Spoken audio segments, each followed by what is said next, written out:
domanda. Allora, tipo, il contadino fa la domanda e il prete risponde. Cos'è letamaio? Anzi, cos'è letame? Sterco, piscio di bestiame, misto con lettiera, decomposto. Bisogna insomma che le parti del piscio e le parti del sterco sia ben amalgamate insieme. Ecco, quando è ben miscelato, quello si chiama leame. Ecco. E come si fa ad averlo? Cioè,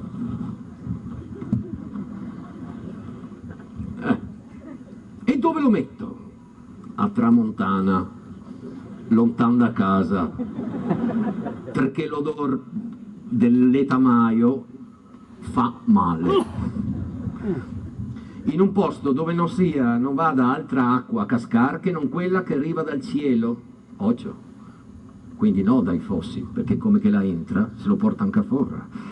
E poi che farete? E poi dovrò tenere tutto netto in casa e portare tutta la spazzatura nel luamaro, e anche la erba e le foglie, il fango e la cenere e le graspe e la liscia e i calcinacci e la polvere delle strade, in quanto le urine della casa, mi pare che vorrei far assai poco a far sì che tutti andassero a farla nel luamaro. È una brutta usanza de notte, quando che scampa, versare la porta de casa e liberarsi appena fuori del canton. No. A parte che non sta bene. Ricordate che ogni tonnellata di escrementi versata nel luamaro produce un etolitro in più o in manco de frumento dalla terra. Etolitro inteso come cubatura. Mi pare che vi siete dimenticato di una delle cose più importanti, gli dice il contadino. È vero, mi sono dimenticato di dire che tutti nella famiglia, anche per i bisogni grossi, deve andare nel luamaro. Là è questione di equilibrio sostanzialmente. Gli escrementi umani sono un buonissimo concime. Qua il prete dice una cosa straordinaria. Basta dire che i giapponesi che non hanno bestiame, per mezzo dei suoi escrementi, hanno dei campi così fertili che non sapremo mai imitarli. Vedi, vedi. E il prete dice, ma quando i padovani impareranno a cagare come i giapponesi? È un'idea di globalizzazione ante litteram.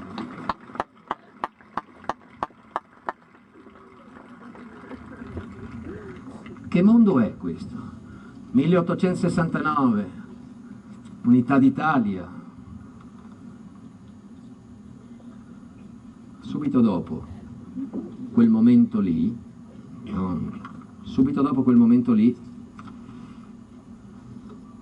succede qualcosa. Subito dopo l'Unità d'Italia, queste nostre campagne, succede qualcosa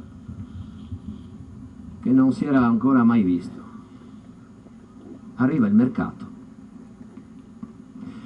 L'agricoltura bruscamente esce dalla dimensione dell'agricoltura per dar da mangiare alla famiglia, quella che il buon curato di campagna sta insegnando ai contadini, per diventare mercato nel giro di pochissimi anni, esattamente a cavallo dell'Unità d'Italia. Perché? Perché è il momento in cui improvvisamente si inventa qualcosa di straordinario, si inventano i concimi, si inventa qualcosa che fa rendere il terreno, indipendentemente dal letamaio, a produttività maggiori, e insieme all'avvento dei concimi c'è l'avvento della meccanizzazione. Tutti questi due fattori producono un balzo di produttività dei terreni agricoli verso la fine dell'Ottocento. Cosa significa? Significa che se tu hai dei campi e vuoi farli rendere, devi comprare dei concimi e comprare delle macchine. La pezzatura media dei nostri terreni agricoli non è di quelle grandi. Cosa fai se compri macchine e concimi? Non hai margine. Investi dei soldi, se va male un anno o due, ti ritrovi con i debiti. E cosa succede? Che perdi la terra. Alla fine dell'Ottocento, nei primi anni dell'Unità d'Italia, sono decine di migliaia, per l'esattezza 63.000, le aziende agricole della pianura padana che passano dai contadini alle banche, che notoriamente non coltiva terra. E cosa ne fanno le banche? Le banche li vendono. E chi ha bisogno di comprare terra? Chi ne aveva già un po' e ha bisogno di allargarsi. Quella che era una piccola proprietà diffusa, nel giro di 20 anni diventa una proprietà concentrata in pochissime mani su grandi estensioni. La conseguenza di questo è il cambiamento di un paesaggio, via i confini, via le capezzaglie, via i filari di alberi, allargare per poter coltivare meccanicamente e razionalizzare la coltivazione. E quindi tu hai tanti salariati che non hanno più la terra sua, che si vanno ad offrire a chi ha terra da coltivare offrendo braccia. Che storia è questa? La mattina si mangiava polenta, a mezzodì si trigava la una e alle 2 era polenta, alla sera polenta o polenta e bigolotto, con un pissego di capussi brusai in azedo messi a cuocere sui canotti. Cosa sono i canotti? Madonna santa. Come chiamiamo qui i canotti? Allora, fate i gruppi di studio, risolvete la questione. Tottani. Qua. Là non si sa. Però sempre la stessa pianta è, la stessa pianta che ti dà la polenta, ti dà anche il combustibile per alimentare il fuoco. Allora,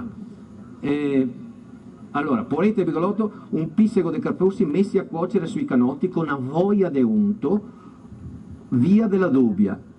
È un veronese delle basse, lo leggo alla buona perché sennò è più difficile.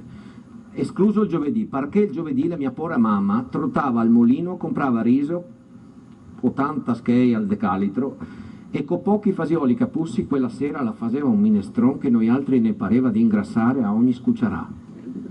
Ma era solo il giovedì. No, era pane. Pane si vedeva 2 volte all'anno, quando si andava sui campi appena mietuti, donne e butelletti come mosche sul filo dell'erba della cuna, aspettar che ne versesse il campo libero dai covoni, e allora sì, a tirar su spighe da cavarse una voglia de pan de sempre vecchia. Il resto dell'anno si nominava il pane nel Padre Nostro, che si recitava la domenica. Che mondo è questo che sto descrivendo? Questo è il mondo di Dino Coltro, in un libro che si chiama I leori del socialismo. È qua. E questo libro è il libro da cui Bertolucci ha preso 900. Tutti gli episodi di 900 sono qui, solo che lui li ha spostati dalla provincia, dalla Bassa Veronese, li ha spostati lì, nell'Emilia.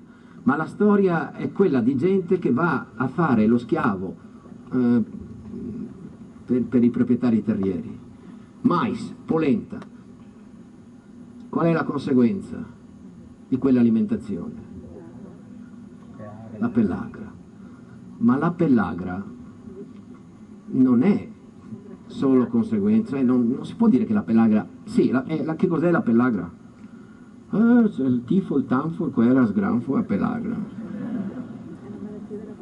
Sarà una roba... come la peste del Manzoni? No, la pellagra non è antica. La pellagra è una cosa che i nostri nonni ricordano. La pellagra è la malattia dell'unità d'Italia. La pellagra è sì legata al mais, alla polenta. Sarà per questo che l'Italia promuove la pizza, ma sulla polenta è ancora un po' diffidente. Forse un retaggio, insomma, di diffidenza nei confronti della pellagra.